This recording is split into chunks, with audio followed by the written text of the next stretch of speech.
Salam değerli izləyicilər, bu şəxslər hərbi xidmətə aparılmayacaq videonu maksimum şəkildə paylaşa bilərsiniz və burada üstə gəl işarəsi görürsünüzsə vurun, videonu axıra qədər izləyin. Sualınız olsa şərh bölməsində yazarsınız.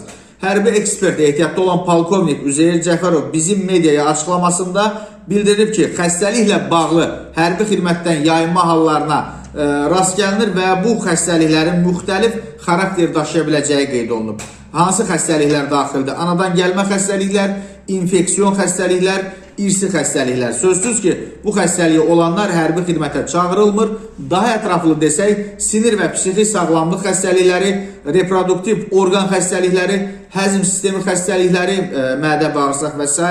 qulaq, burun və boğaz xəstəlikləri və bu kimi bədən üzvləri ilə bağlı bir sıra xəstəliyi olan şəxslər hərbi xidmətə yararsız sayılır. Bununla bağlı deməli elektron qanun az saytında da əhatəli məlumat mövcuddur. Ekspert qeyd edib ki, vacib şərtlərdən biri hər bir kişi cinsindən olan şəxsin öz borcunu yerinə yetirməsidir. Dəyərli izləyicilər, videonu paylaşın və hər kəs məlumatlı olsun.